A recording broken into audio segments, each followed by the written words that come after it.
वो रखा हुआ है, उससे पूछ सकते हैं जो दिक्कत होगा उस समय। Mike sir. सामान्य आपदाएं निवारण एवं नियंत्रण।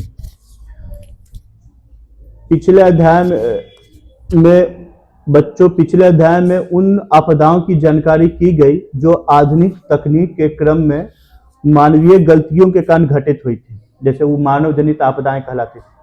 इस अध्याय में हम कुछ ऐसी आपदाओं की जानकारी देंगे जिसका कारण भी मानवीय गलती या पर्याप्त समझ का न होना है। इन आपदाओं का स्रोत तकनीकी विकास से उत्पन्न बड़ी परिस्थिति न होकर वे तथ्य हैं जो दैनिक गतिविधि, खान पान, परिवहन तथा सामाजिक पहलुओं से जुड़े हैं। ऐसी आपदाएं वे मानसिक उत्पीड़न उत्पन्न करते हैं जिनका प्रबंध वस्तु और रुपयों से कहीं अधिक मानवीय समझ और दूरदर्शिता से करने की जरूरत है। सामान्य आपदाओं को दो वर्गों में रखा जा सकता है, लघु स्तरीय और बृहत स्तरीय। सामान्य आपदाओं को कितने वर्गों में रखा जा सकता है? कौन कौन? लघु और बृहत। लघु मतलब छोटा मोटा, उतना नुकसान ना हो, और बृहत मतलब बहुत ज्यादा नुकसान हो जाए। हम बोलो उतना है। तो अब देखो, लघु स्तरीय आपदाएं मुख्यतः खान पान और जीवन शैली को स्वस्थ रूप से संचालित न करने पर उत्पन्न होते हैं। यह व्यक्तिक और पारिवारिक स्तर पर ही उत्पन्न होता है। मतलब कि अगर हो जाए आपदाएं तो ये ज्यादा अकेले को नुकसान कर सकता है या तो पूरा परिवार को नुकसान कर सकता है। लेकिन कहीं कहीं सामाजिक जागरूकता की कमी तथा स्वास्थ्य सेवाओं के उचित प्रबंधन न होने से यह महामारी का रूप ले लेता है। मतलब कि लघु स्तर से ये बड़ा स्तर पे हो सकता है, लघु स्तर से बृहत स्तर पर।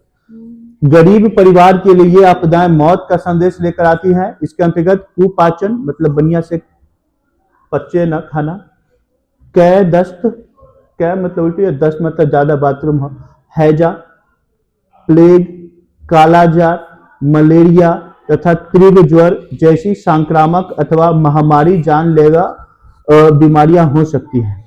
कुपाचन और दस्त के कै दस्त जैसी बीमारियां गरीब परिवारों में विशेष रूप से होती हैं। प्रथमतः उन्हें सुपाच्य भोजन नहीं मिलता है, और दूसरा कारण यह है कि जो भी भोजन उपलब्ध होता है उसे जानकारी अथवा समय के अभाव में ठीक ढंग से प्राप्त नहीं कर पाते। जैसे गर्म भोजन करने से और गर्म जल को ठंडा कर पीने से इस प्रकार की बीमारियों की संभावना नहीं के बराबर होती। जैसे हमें जब भी खाना चाहिए तो कोशिश करना चाहिए कि गर्म करके खाना खाएं, गर्म खाना खाना चाहिए, जिससे जो हानिकारक बैक्टीरिया भी होते हैं गर्म करने पर वे मर जाते हैं, खा लेंगे। और पानी भी पीना चाहिए तो कोशिश करना चाहिए गर्म पिया। गर्म पीने से होता है कि उसमें भी जो बैक्टीरिया होते हैं मर जाते हैं, खासकर उन क्षेत्रों में जहाँ पानी बढ़िया ना आता है। हम लोग तो नॉर्मली अगर मोटर से कर रहे हैं तो उसमें कोई उतना प्रॉब्लम ना है, अगर बिना गर्म किए भी पी सकती है। लेकिन जहाँ पे बहुत दिनों के, जैसे कोई टंकी वाला पानी पी रहा है, 10-10 दिन से टंकी, एक महीना से साफ ना हुआ, वही टंकी वाला पानी पी रहा है तो गंदा हो जाता है उसके तली में, वो पानी पियेंगे तो हो सकता है कि नुकसान हो जाए। तो गर्म कर लेंगे तो जो हानिकारक होगा वो क्या हो जाएगा? मर जाएगा। ठीक है। लेकिन यदि हो भी, जब तक प्रारंभिक प्रबंधन की व्यवस्था पारिवारिक स्तर पर ही होना चाहिए। जैसे नमक और चीनी का घोल देना चाहिए। मतलब अगर हो भी गया, किसी को दर्द हो रहा है बच्चे को, तो नमक और चीनी का घोल देना चाहिए। कितना देखते हुए घर पे देते हैं, नमक और चीनी पिलाने से जो उसमें पानी की कमी हो जाता है, बार बार दस्त होने से पानी की कमी हो जाता है, तो उससे नमक या ORS का घोल पिलाया जाता है बच्चों को, लिक्विड जैसा आता है उसको पानी में घोल के पिला दिया जाता है। नींबू चूसना, दांत के नीचे लौंग दबाना इत्यादि, इस प्रकार के पारिवारिक प्रबंधन से इस पर जल्दी नियंत्रण हो सकता है। सुदूर गांवों में, सुदूर मतलब दूर, सुदूर गांवों में पारिवारिक प्रबंध से जल्दी लाभ न होने की स्थिति में सामुदायिक प्रबंधन की जरूरत पड़ती है। गांवों में स्वास्थ्य केंद्र नहीं के बराबर होते हैं, अतः गांव में जिसके पास सवारी है उसे आगे आकर कुपाचन तथा कै के दस्त प्रभावित परिवारों की मदद करनी चाहिए। मतलब कि ठीक है, गांव में होता है कि गरीबी ज्यादा होता है तो हर व्यक्ति के पास गाड़ी ना होता है, उसमें जो व्यक्ति जिनके पास 4 व्हीलर या गाड़ी है जिससे जल्दी आ सकते हैं स्वास्थ्य केंद्र में, तो उनको कोशिश करना चाहिए कि हम हेल्प करें। जिसका ना हो, जिसके पास मोबाइल फोन, उसे तुरंत निकटतम स्वास्थ्य केंद्र में भी सूचना देने की जरूरत है। इलेक्ट्रोड पाउडर को घर में रखना चाहिए। अगर यह नहीं है तो नमक और चीनी का घोल बनाकर मरीजों को देते रहना चाहिए, जिससे पानी की कमी ना हो। अब पानी की कमी हो जाएगा तो उनकी मौत भी हो सकती है।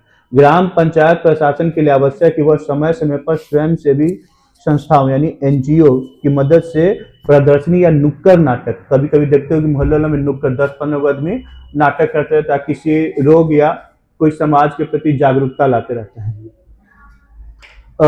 हैजा और प्लेग बड़े स्तर की महामारी है जो सही अर्थों में एक सामुदायिक आपदा है।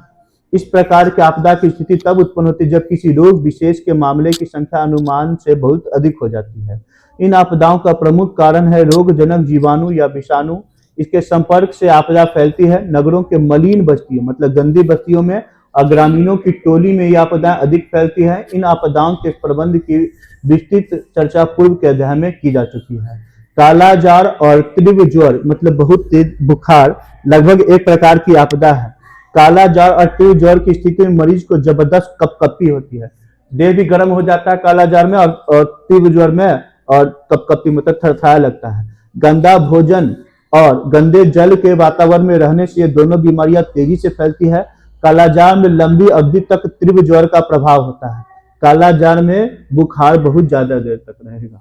यह विषैले जीवाणु से उत्पन्न होता है। इसका भी मूल कारण स्वस्थ खान पान का न होना है। इस ज्वर से मनुष्य का मस्तिष्क भी प्रभावित होता है।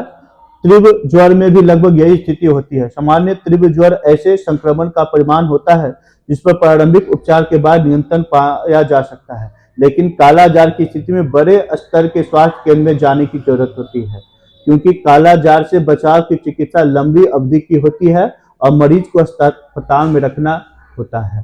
कालाजार के मरीज को घर से स्वास्थ्य केंद्र ले जाने के बीच परिवहन और पैसे के प्रबंध से कहीं ज्यादा मरीज और परिवार के लोगों के मानसिक प्रबंधन की जरूरत है। ऐसी स्थिति में घबराहट और बदले उपचार की व्यवस्था जरूरी है। उपचार में थोड़ी सी मानवीय भूल से आपदा एक त्रासदी का रूप ले सकती है। ये सब हम लोग समझे लघु आपदाएं। अब समझेंगे बृहत आपदाएं। इससे पहले लघु आपदाएं लिखो। तो रोक दो।